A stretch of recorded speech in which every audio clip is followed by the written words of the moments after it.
Madam थोड़ा संजीदा सवाल है, ये जो काम आप करती थी उलझन सुलझन में, उसमें आपको कभी कोई थ्रेट्स वगैरह मिले? कभी किसी ने हाँ, हर वक्त। किस तरह के और क्यों मिलते थे? मरवा देंगे, उठवा देंगे, पिटवा देंगे, आपके घर वालों को उठवा देंगे, फिर कभी कभी लिफाफे भी आते थे। पैसों के? नहीं, मतलब जाहिर है एंथ्रेक्स के भी आ सकते हैं, मगर नहीं, उस रिश्वत जमाने में एंथ्रेक्स नहीं था। लेकिन रिश्वत आती थी बकायदा कि चुप हो जाए बस। हाँ, खामोश हो जाएं। पहले वो कह के धमकी दे दो, धमकी से नहीं बाज आ रही तो फिर मुंह बंद करवा दो कुछ देकर। तो वो हमने किया नहीं, आदत नहीं थी, सीखा नहीं था।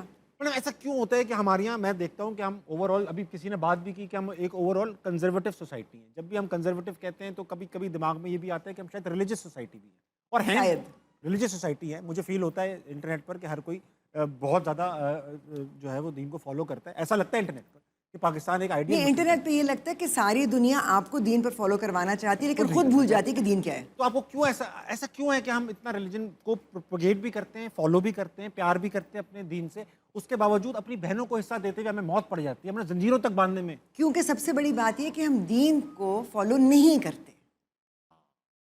एक्चुअली मसला यही है, हम दीन के बारे में बात करते हैं, हम दीन के बारे में लेक्चर देते हैं, हम दीन की मिस इंटरप्रिटेशन और मिस रिप्रेजेंटेशन ज़रूर करते हैं, बस हम दीन को फॉलो नहीं करते। एक बार आपको अपने एक प्ले के लिए 48 मिनट तक कब्र में रहना पड़ा। उससे भी ज़्यादा। कैसी फील आई आपको? कुछ फील ये आई कि वो कब्र थी और वो जो गोरकन थे उन्होंने बाकायदगी से कहा कि सेट वेट थोड़ी बनाने, भाई प्रॉपर कब्र होनी चाहिए। तो वो कब्रिस्तान भी पूरा कब्रिस्तान था और वो माहौल भी वही वाला था। मैं अकेली औरत थी और कोई 40-50 हमारे क्रू के लोग थे, हाँ। और उसके अलावा कुछ 40-50 बलोच गार्ड्स थे जो मुझे देखकर कमर करके खड़े हो जाते थे। मैं कहती बड़े बदतमीज़ लोग हैं, बदतमीज़ी में ऐसे कमर मोड़ के खड़े हो जाते हैं। फिर समझ में आया कि नहीं, वो इज्जत देते हैं, वो आपको देखते नहीं है इसलिए वो कमर मोड़ के खड़े होते हैं। तो वहाँ पर वो कब्र के अंदर सीन था जिंदा दफनाए जाने का। जिंदा दफनाए जाने का।